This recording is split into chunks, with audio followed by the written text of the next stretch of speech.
Growing up, my brother and I were close, not in a usual bickering and rivalry way, but like we were each other's world. With a 4-year age difference, Ryan had always looked out for me. We weren't just siblings, we were best friends. But things began to change. It all started one rainy afternoon. Our parents had left for the weekend to attend a family event, and my younger sister was at a sleepover. Ryan and I were the only ones home. The quiet combined with the gloomy weather made everything feel different. We sat in the living room, watching a mindless TV show. Everything felt normal at first, just two siblings hanging out.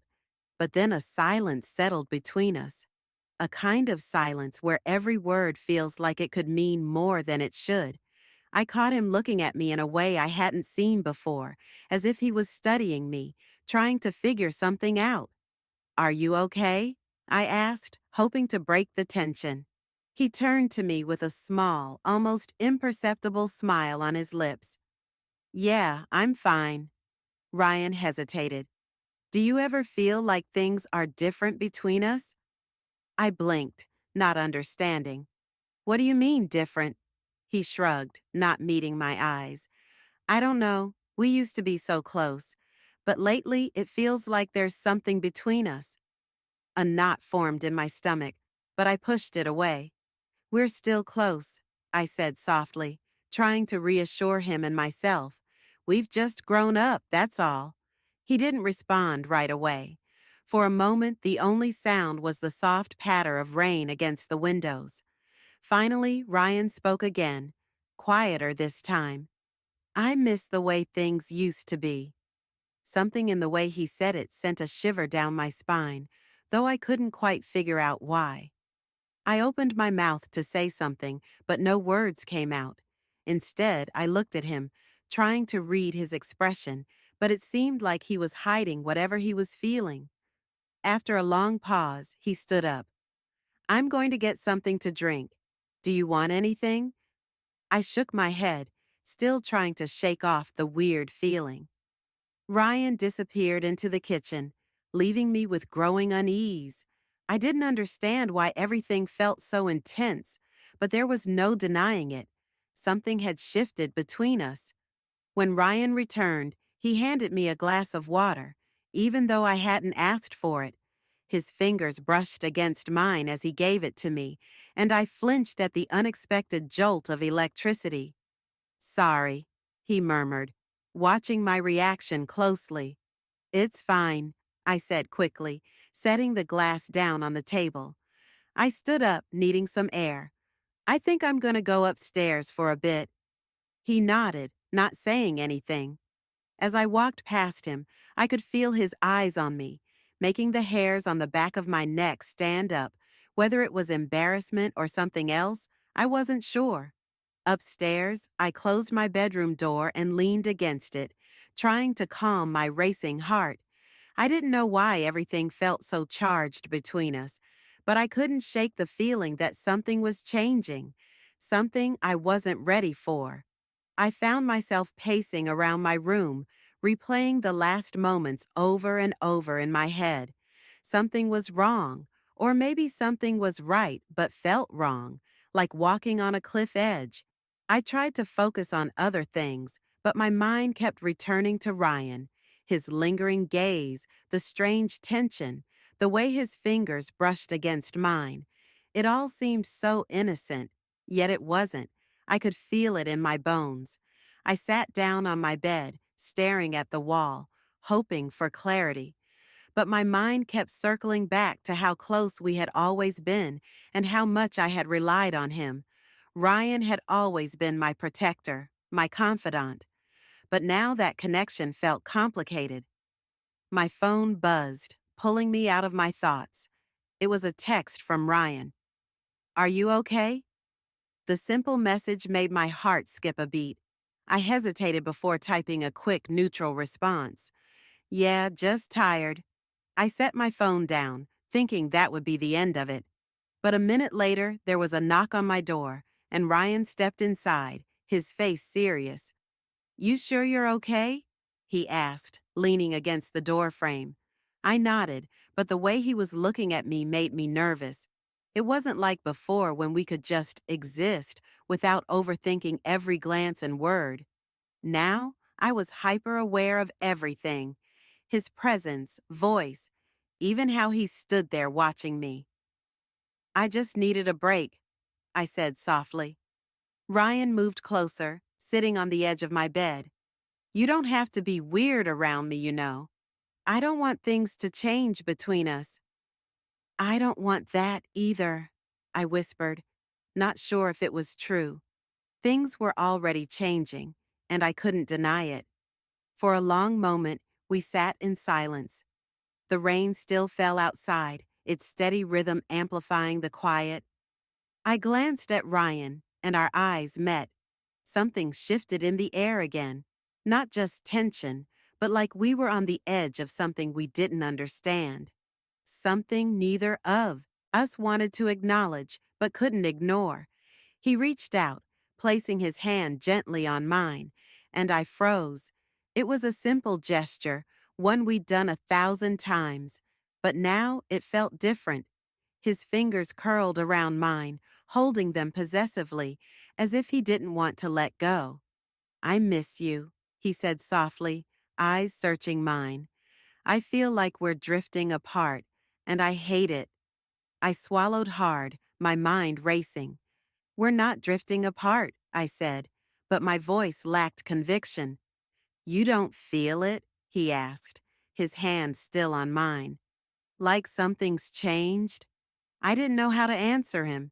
Yes, something had changed, but I didn't know what or how to fix it. All I knew was that I didn't want to lose him, but I was also terrified of what might happen if I didn't walk away. Instead of pulling my hand away, I tightened my grip, hoping that holding on to him could somehow anchor me, keep everything from spiraling out of control. I didn't want to think about what was happening. I just wanted to stay in this moment, regardless of what it meant. Our connection was evolving, and we could either resist it or let it guide us to a new place, together. As we sat there, hand in hand, I felt a mix of anticipation and fear. The future was uncertain, but one thing was clear: we would face it together, come what may. I stayed up there, alone with my thoughts, until I couldn't handle it any longer. I was about to head back downstairs to face Ryan when I got a text from my dad. Be home soon. How's the packing? That message made me realize we'd be moving soon, and this tension with my brother was something I'd have to deal with in front of new people. Suddenly, moving to a new place felt even more overwhelming. With a sigh, I headed downstairs. Ryan wasn't in the living room. I found him in the kitchen, staring out the window. Hey, I said softly. He turned around and smiled weakly. Hey, Alice. He used my full name, which he rarely did, and it felt strange. I was just thinking, I continued. We've been through so much together. No matter what, we're family, and that will never change. Ryan nodded, and for the first time since the rain started, some of the tension seemed to lift. We might not have all the answers now, but I knew we had each other's backs. A bit later, Dad called us over to finish packing the last boxes. It was tiring work, but having Ryan there made it easier. We loaded the van in silence, the weight of our unspoken words hanging in the air. When we finished, Dad suggested we take a break. How about a quick trip to the cafe down the street? My treat, he said with a tired but hopeful smile. I couldn't help but smile back. Sure, Dad, I replied. That sounds good. Ryan and I exchanged a look. Things might be complicated, but heading to the cafe felt like a small step back to normal. Maybe, in time, we'd figure out what this new normal would be. Surrounded by boxes, holding on to uncertainty and hope in equal measure, we piled into the van. As I settled into the seat next to Ryan, I leaned my head back and closed my eyes, focusing on the sound of rain and the steady rhythm of the road beneath us. Tonight, we'd sit in that cafe, sipping on hot chocolate and finding comfort in the familiar. Even with all the changes, we had each other, and that felt like enough. Back in the car, our trip to the cafe felt like a small getaway from the boxes and chaos of moving. Settling into a booth, we ordered drinks and snacks to unwind. Ryan sat across from me, and for a moment, everything felt like it used to. My phone buzzed. It was a message from my best friend, Emma. "Hey, how's moving going?" I replied quickly, explaining that we were taking a break at the cafe. She texted back, "Need company?" I glanced at Ryan, who had noticed my distraction. Curious, I showed him the screen. "Emma wants to join us," I said. "What do you think?" He nodded, a genuine smile brightening his face. "Great idea. It's been a while since we all hung out." Minutes later, Emma arrived, her presence as comforting as always. The three of us settled into easy conversation, old jokes, and shared memories filling the air. For a moment, I forgot about the moving stress and the tension with Ryan. The cafe was a safe corner of normality in our shifting lives. As the evening wore on, we eventually had to leave the cafe. Walking back home, I felt lighter. Talking with Emma had been good for both Ryan and me. Maybe everything wasn't completely out of control after all. The van was loaded, and it was finally time to drive to our new house. The ride was quiet but comforting. We wouldn't have to move forever, but in this moment of transition, we had each other's company. Pulling into the driveway of our new home, I took a deep breath. This was a fresh beginning, a place to create new memories while holding on to the best of the old ones. Unloading the van felt like a mix of excitement and exhaustion, but together we made quick work of it. By the time we brought the last box inside, it was late. Dad ordered pizza, a small treat among the day's chaos. As we sat on the floor of the empty living room, sharing slices and laughing about the day, I felt a sense of belonging. This house, these people, they were my anchor. We set up our rooms with the essentials for the night. I couldn't get comfortable, tossing and turning until I finally texted Ryan. "Hey, you awake?" The reply came quickly. "Yeah, can't sleep either." "Meet me in the living room?" I typed. Sliding out of bed, I found Ryan already waiting downstairs. We didn't need words. Sitting there in silence, side by side on the floor, we knew whatever came our way, we'd face it together. For all the changes and uncertainties, one thing was clear. This new chapter would be defined by our unwavering bond. As the night stretched on and the house settled into stillness, so did my heart. Ryan and I might navigate this confusing new world, but we would do it on our terms, with a silent promise that whatever happened, we'd always find our way back to one another. A hug. I smiled. "Hey, Zoe," I said cheerfully. I always felt happy when I was around my friends. "Hey, Allie," Skylar said, smiling in her shy way. "Hey, Skylar," I said. Now that we cleared the greetings, we placed our orders and started talking. "I feel so upset about this move," I said. Both of them frowned. "You're not moving far, just think.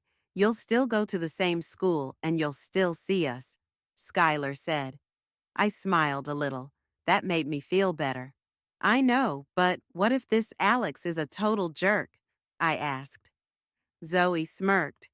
"What if he's a total hottie?" she asked, grinning. I grimaced. "Zoe, he's going to be my stepbrother."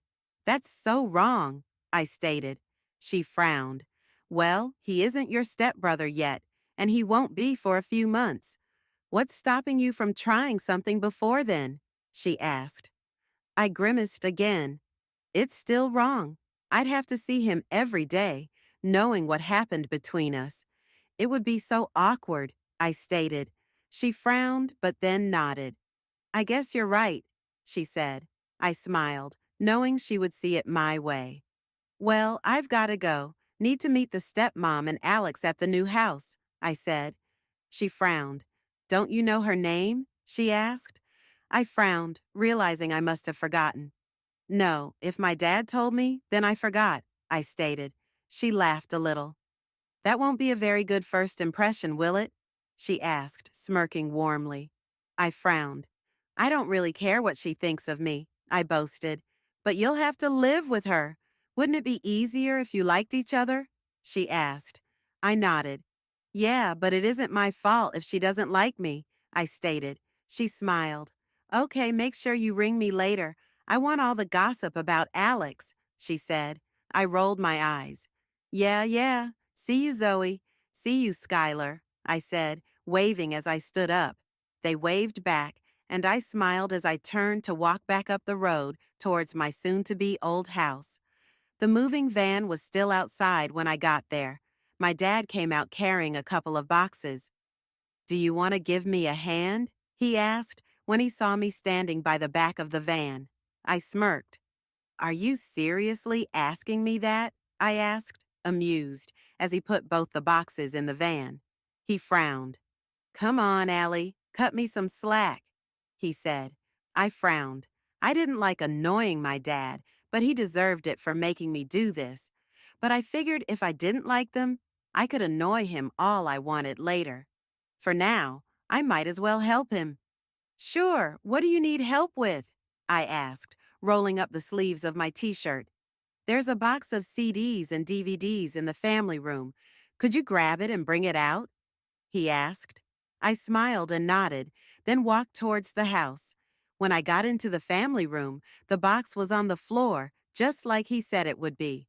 I bent down, picked it up, and walked out into the front yard. But halfway to the van, my foot caught on something, and I slipped. The box fell to the ground, and I was about to fall when a pair of arms wrapped around my waist, pulling me back up on my feet. I looked up, right into a pair of electric blue eyes. It was a boy, and oh, was he hot. He was a little taller than me and looked like he worked out.